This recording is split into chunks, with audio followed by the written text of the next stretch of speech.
আসসালামাইকুম বন্ধুরা, আপনারা কেমন আছে? হ্যাঁ, আল্লাহর রহমতে আমি খুব ভালো আছি।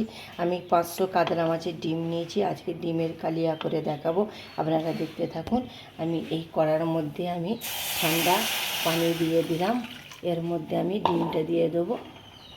দেখুন, এই ডিমটা দিয়ে দিলে বন্ধুরা গরম পানিতে এইটা ভালোভাবে অর্ধেকের মতন সিদ্ধ করে নেব। সিদ্ধ করে নিলে এর আঁচটে গন্ধটা চলে যাবে। আমি এই পানির মধ্যে একটু নুন দিয়ে দিলাম। নুন দিয়ে আমি একটু হলুদ গুঁড়ো দিয়ে দেবো। এর মধ্যে হলুদ গুঁড়ো দিয়ে দিলাম। এই যে আঁচটে গন্ধটা আছে, আঁচটে গন্ধটা চলে যাবে।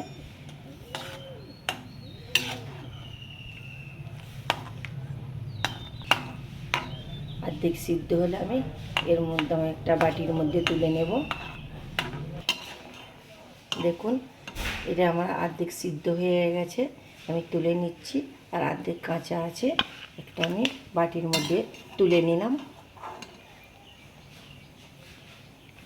আসসালামু আলাইকুম বন্ধুরা, আমার ডিমটা ভাবানো হয়ে গেছে। এর মধ্যে আমি উপকরণগুলো দিয়ে দেবো। সর্বপ্রথম আমি পেঁয়াজ কুচিটা দিয়ে দিলাম। তারপরে আমি বেসন দিয়ে দেবো, আর আদা রসুন বাটা,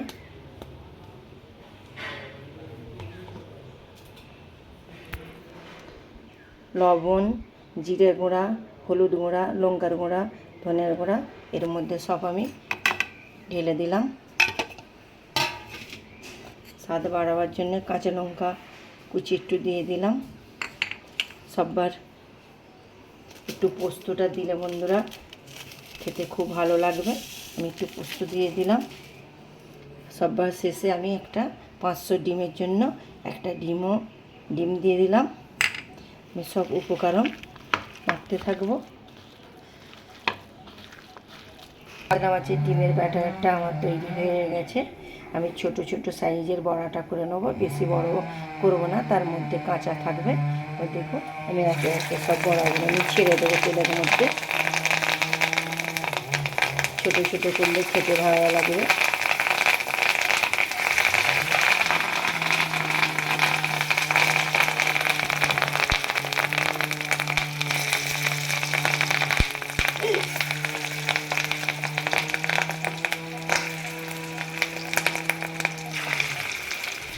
ওই ডিমের বড়াগুলো উল্টে নেব।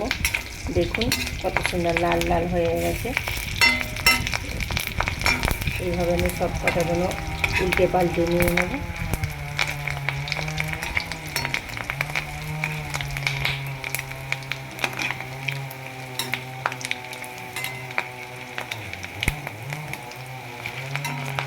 বড়াগুলো আমি প্লেটের মধ্যে তুলে নেব।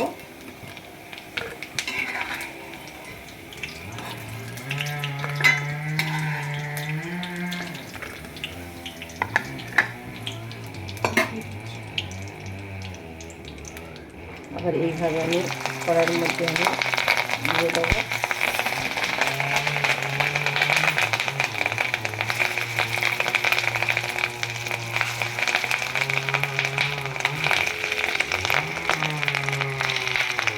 উল্টে পাল্টে আমার ডিমের বড়াগুলো ভাজা হয়ে গেছে, আমি তুলে দিচ্ছি এর মধ্যে।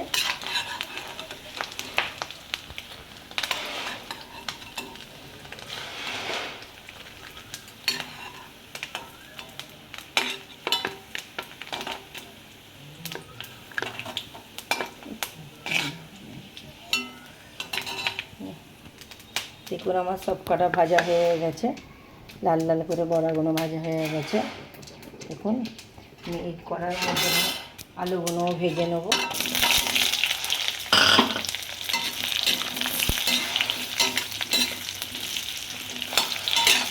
আলু ভাজা লাল লাল হয়ে গেছে, আলু ভাজা প্লেটে তুলে নিচ্ছি।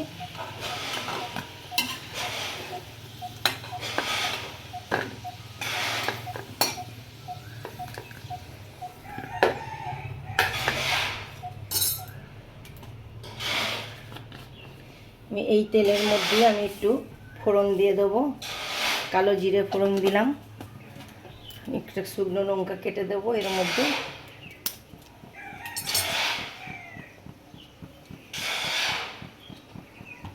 কাঁচা পেঁয়াজ দিয়ে দিলাম। কাঁচা পেঁয়াজটা লাল লাল করে ভাজতে হবে।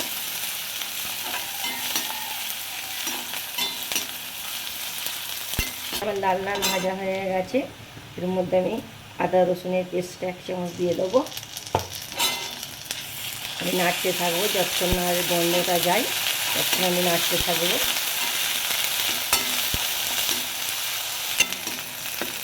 আদা রসুনের গন্ধটা আমার আস্তে গন্ধটা চলে গেছে। এর মধ্যে আমি হলুদ দিয়ে দেবো 1/2 চামচ। 1 চামচ আমার কাশ্মীরি রেড চিলি পাউডার, হলুদ লঙ্কার গুঁড়ো দিয়ে দেবো।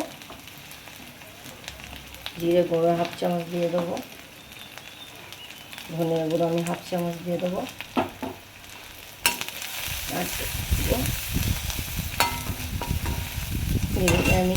আমি টমেটো যে পেস্টটা করে রেখেছিলাম এর মধ্যে আমি দিয়ে দেবো।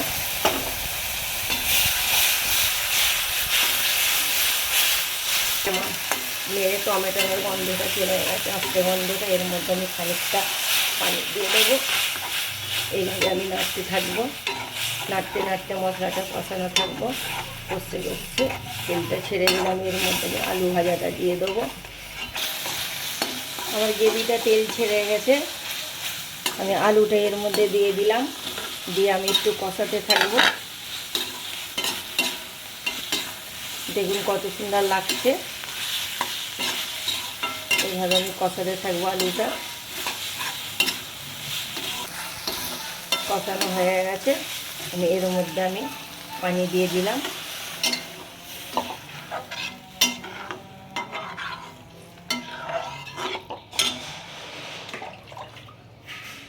আর একটু পানি দিয়ে দাও। এই যে ফুটে গেলে আমার গ্রেভিটা আমার ফুটে গেলে এর মধ্যে আমি ডিমের বড়াটা দিয়ে দেবো। এখন নয়, এইটা আমার ফুটতে থাকুক। দেখুন আমার 9% আমার ইয়ে হয়ে গেছে, আলু সিদ্ধ হয়ে গেছে। এর মধ্যে আমি ডিমের বড়াগুলো দিয়ে দেবো। নেড়ে চেড়ে নেবো। নেড়ে চেড়ে নিয়ে এর মধ্যে আমি লবণ দিয়ে দিলাম। লবণটা যে স্বাদ মতন খাবেন।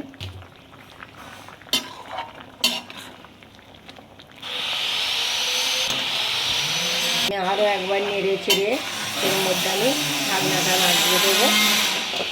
ঢাকনাটা আমি খুলে নিলাম। নেড়ে চেড়ে আমি দেখে নেবো। দেখুন আমার গ্রেভিটা কত সুন্দর মাখা মাখা হয়েছে। দেখুন আমি এর মধ্যে ধনে পাতা আর কাঁচা লঙ্কা দিয়ে দেবো। এর মধ্যে আমি নেড়ে চেড়ে নেবো। ধনে পাতাটা দিলে রান্নাটা আরও স্বাদ বেড়ে যায়। সবার শেষে আমি এই গরম মশলার গুঁড়োটা আমি ছড়িয়ে দেবো এর মধ্যে। আর একবার নেড়ে চেড়ে নেবো আমি।